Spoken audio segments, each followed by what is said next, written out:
Good evening everyone, welcome to my channel. ఈ వీడియోలో తెలంగాణకు సంబంధించి ఎంజేపీ ఆర్జేసీ 2025 సెట్కి సంబంధించి మనకి రిజల్ట్ అనౌన్స్ చేశారు ఈరోజు. సో మనం రిజల్ట్ ఏ విధంగా చెక్ చేసుకోవాలో ఈ వీడియోలో మీకు క్లియర్గా ఎక్స్ప్లెయిన్ చేస్తాను. సో మీరు ఆల్రెడీ May 17th వరకు అప్లై చేసుకున్నారు. దీనికి ఎగ్జామ్ ఉండదు, ఎస్ఎస్సి మార్క్స్ తోటే సెలెక్ట్ చేస్తారని చెప్పాను. చూడండి, సో మీరు మీ బ్రౌజర్ ఓపెన్ చేసి అందులో ఎంజేపీటీబీసీ అని టైప్ చేసి ఎంటర్ చేయండి. సో చేస్తే మీకు ఈ విధంగా సైట్ ఓపెన్ అవుతుంది. సో అందులో ఫస్ట్ బీసీ వెల్ఫేర్ అని కాకుండా కిందికి వెళ్ళండి. సో కిందికి వెళ్తే మీకు ఇది వస్తుంది చూడండి, టీజీఎంజేబీసీ అని వస్తుంది. సిజీజీ అని పైన కనిపిస్తుంది చూడండి. సో దీనిపైన క్లిక్ చేయండి. సో దీనిపైన క్లిక్ చేస్తే మనకు మెయిన్ సైట్లోకి తీసుకెళ్తుంది. ఇది ఎంజేపీ సైట్. ఇందులో మనకు ఆల్రెడీ నోటిఫికేషన్ ఉంది, ఆర్జేసీ సెట్ 2025 అని చెప్పేసి. సో మీకు 22 ఏప్రిల్ నుంచి 17 మే వరకు మీరు దీంట్లో అప్లై చేశారు. సో పక్కకి ఇప్పుడు చూడండి, సర్వీస్లో ఆన్లైన్ రిజల్ట్ లింక్ ఉంది, దానిపైన క్లిక్ చేస్తే మనకి ఈ విధంగా వస్తుంది. ఏమేమి అడుగుతుంది అంటే మీకు candidate ID or mobile number, అంటే ఈ రెండిట్లలో ఏదన్నా ఒకటి ఎంటర్ చేయాల్సి ఉంటుంది. సో మొబైల్ నెంబర్ అయితే మీరు అప్లై చేసినప్పుడు ఏ మొబైల్ నెంబర్ పెట్టారు అది, లేదంటే క్యాండిడేట్ ఐడి అంటే మీరు అప్లై చేసిన ఫామ్లో ఉంటుంది. ఓకేనా. దాని తర్వాత అండ్ డేట్ ఆఫ్ బర్త్ ఉంది, date of birth compulsory enter చేయాలి. దాని తర్వాత క్యాప్చా కొట్టి సెర్చ్ చేస్తే మనకు ఆ రిజల్ట్ వస్తుంది. చూడండి, నేను క్యాండిడేట్ ఐడి ఎంటర్ చేశాను, మొబైల్ నెంబర్ అవసరం లేదు, ఇంకా ఏదైనా ఒకటే. ఇప్పుడు డేట్ ఆఫ్ బర్త్ చేయాలి అండ్ క్యాప్చర్ నేను ముందే మీకు ఎంటర్ చేసి పెట్టాను. చూడండి, ఇప్పుడు నేను డేట్ ఆఫ్ బర్త్ చేయాలంటే దానిపైన బాక్స్లో క్లిక్ చేయాలి. మనకి ఇట్లా క్యాలెండర్ చూపిస్తుంది. అందులో మనకు ఫస్ట్ ఇయర్ సెలెక్ట్ చేసుకోండి, తర్వాత మంత్ సెలెక్ట్ చేసుకోండి, దాని తర్వాత డేట్ సెలెక్ట్ చేసుకోండి. సో డేట్ సెలెక్ట్ చేసుకోగానే మనకి ఈ విధంగా మన డేట్ ఆఫ్ బర్త్ డిస్ప్లే అయిపోతుంది.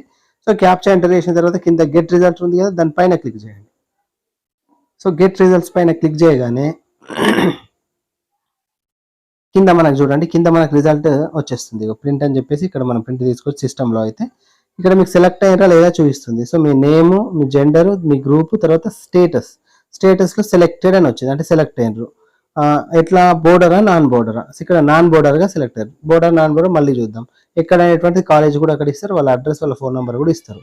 ఓకేనా. మీరు ఇప్పుడు 24 నుంచి 31 మధ్యలో మీరు రిపోర్ట్ చేయాల్సి ఉంటుంది. ఆ కాలేజ్కి వెళ్ళి మీరు జాయిన్ కావాల్సి ఉంటుంది. జాయిన్ అయితేనే మీ సీట్ ఉంటుంది. ఓకేనా. సో మరి అట్లా జాయిన్ కావాలంటే మీకు ఏమేమి అవసరం అంటే ఇక్కడ చూడండి, సర్టిఫికేట్స్ ఇచ్చాడు. ఫస్ట్ ఎస్ఎస్సి మెమో ఉండాలి, అంటే ఇప్పుడు మీరు జిరాక్స్ తీసుకోవాలి ఎస్ఎస్సి మార్క్స్ది. నెక్స్ట్ టీసీ తీసుకెళ్ళాలి, దాని తర్వాత ఒరిజినల్ క్యాస్ట్ సర్టిఫికేట్ తీసుకెళ్ళాలి, లేటెస్ట్ ఇన్కమ్ సర్టిఫికేట్ తీసుకెళ్ళాలి, నెక్స్ట్ బోనాఫైడ్ సర్టిఫికేట్ తీసుకెళ్ళాలి. నేటివిటీ సర్టిఫికేట్ అంటే ప్రైవేట్ స్కూల్లో చదివిన వాళ్ళైతే ఎస్ఎస్సి, ప్రైవేట్లో చదివితే నేటివ్ సర్టిఫికేట్ కూడా తీసుకోవాలి, గవర్నమెంట్ వాళ్ళు అయితే అవసరం లేదు. ఆర్ఫన్ అయితే అంటే అమ్మా నాన్న లేకపోతే వాళ్ళ డెత్ సర్టిఫికేట్ కూడా తీసుకెళ్ళాలి. ఓకేనా.